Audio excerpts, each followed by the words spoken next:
Finish.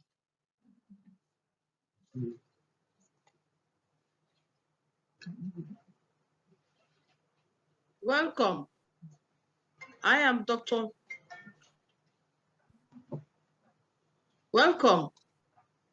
I am Dr. Mary Rose Chiwembanefo of the National Open University of Nigeria, your online facilitator for EDA 833. Today, we are going to look at evaluation techniques and practices of the school management. We will look at the end of this lesson, you should be able to outline the reasons for establishing standard of accountability and also the relationship between evaluation and the effectiveness of school management. Thank you. Sit back and get the gist.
Monitoring and evaluation, educational management. Today's lesson, we are looking at the evaluation techniques, classification of evaluation techniques. Think about quantitative and qualitative techniques. These are the two major areas we are looking at. Now, the intended learning outcome by the end of this lesson is that you should be able to outline the reasons for establishing standard, and you should be able to discuss the factors that affect factors of effective school management. To be able to explain the relationship between evaluation and effectiveness in school management, you should be able to describe different evaluation techniques and their applications. You should be able to identify the basis for evaluating teachers' performance and the essential aspect of the teachers' job performance that are being evaluated. Now, what are the factors that determine an effective school?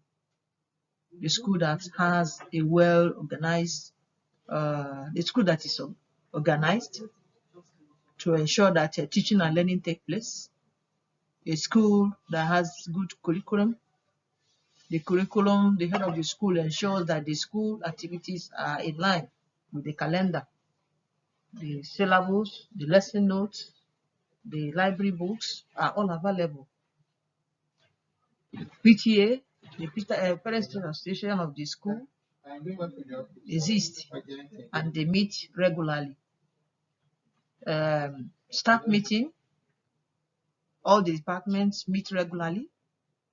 School records are properly kept.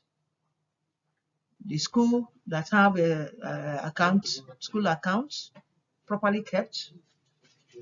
The income, expenditure, bills, and receipts must be accompanied with vouchers. Inspection reports are properly kept by the head of the school, and these things are discussed with the staff. The first activity you're going to carry is to explain the relationship between evaluation and effectiveness of the school. Because after talking about effectiveness, you think about how are they related? There is something between two of them. It is when you evaluate, you can now find out how effective something is, like we have discussed initially. Let's quickly go back again and look at types of evaluation techniques and their applications. What are the techniques they use? They use questionnaire of checklist to evaluate the school general effectiveness. You use the systematic reporting. That systematic reporting review should be clear, focused, and have a clear objective. Everything about it should be properly stated. The interview, you can use interview. This interview may be structured or unstructured, semi-structured interview. Use it to evaluate something that is happening in the school system. Peer evaluation involving co-workers, school head, teachers, and students. You can gather students to discuss and find out what their view about an issue, something that happened among the students, among the teachers. You find out who is the teacher that is collecting money from the students. Who from there they'll be together as they're discussing. You find out, get information you need. Discussion group, use people's view and opinion in specific situations to evaluate quality and quantity. You want to know how the food they serve the students the food in the cafeteria. Gather the students, they will tell you, the food, rice there is stone in the rice. You should be able to get that information. Observation of the classroom. Use this one to evaluate teachers' effectiveness and teaching learning environment. Whether the teachers go to class, what is the class condition? Are they making their noise in the class? How do you know? Through observation. Then continuous assessment, use it to evaluate students' work and their performance. Then basis for evaluating the teaching learning process. Like we discussed before, evaluation is a value judgment about a given situation in accordance with the quantity and quality or acceptable criteria you want it. Whenever we are evaluating, you have a standard. There is already a stated standard. Evaluation goes on with standard. There must be 2 teachers in this class. If you come, there is 1 teacher, then it's not properly done. So you're evaluating, there must be a benchmark. Now, evaluation is embedded in every aspect of school administration. You have to determine the purpose of the evaluation, the area you want to evaluate, the basis of the judgment you want to make. You should also, before you can be able to proceed to do the evaluation and discover what you want to do. Now, when you want to evaluate the capabilities and future purpose of students in the class, first of all, what you do is that you check their academic performance measured in terms of test scores, social relationship based on psychometric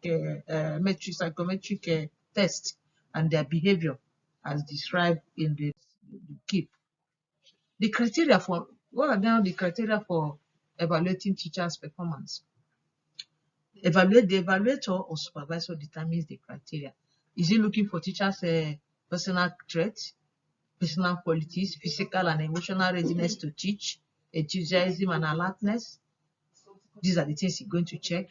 Check your school relationship, how he relates with the colleagues, the head of the department, his appearance, the manner, sense of responsibility, the awareness of the teacher about the school policies and procedures and welfare concern. Then teachers' performance. How do you do evaluation of teachers' performance on the job? First thing you do is the lesson note, lesson plan. How does it plan the lesson? Formulation of, when you have a formulation of a clear stated objective lesson, the lesson must have a clear objective. Provision of introduction, presentation, application of the whatever that has been done in class, and conclusion. Secondly, look at the delivery and development of the ideas, the objectives, content, evaluation, the sequence of the learning activities. Are they really reasonably coherent? Use of instructional materials. Then you move ahead to go and check the effective teacher-student relationship, because these are the 3 main areas you check. Maintenance of discipline in the class, establishing a good rapport with the students. Then communication skill, that's number 3. Communication skill, number 4, yes. Does it give the students opportunity to practice listening, speaking, and reading and writing, maintenance of a standard in regards to how they speak in class, how they move around. These are the communications that we're talking about. Then the mastery of the subject, understanding of the subject. Does the teacher understand the subject very well, that the students will now be able to do well in the course? Then another way you go around is a class visit. This class visit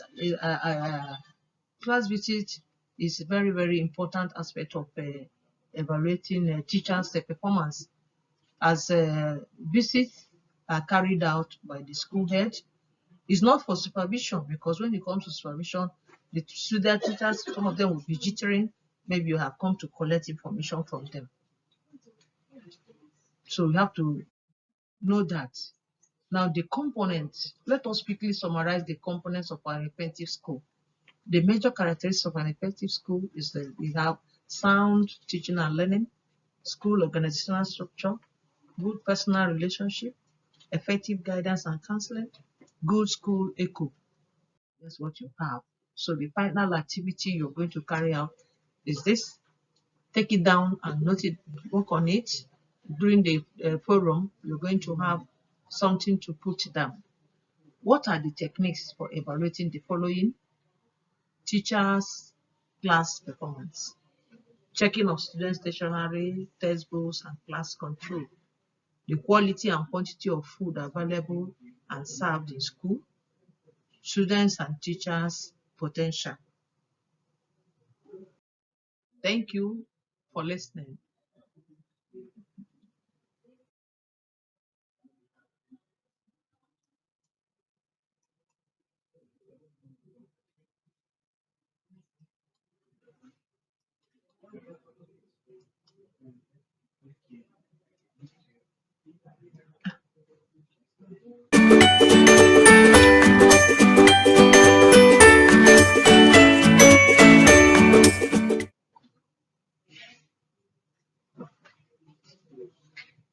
Close.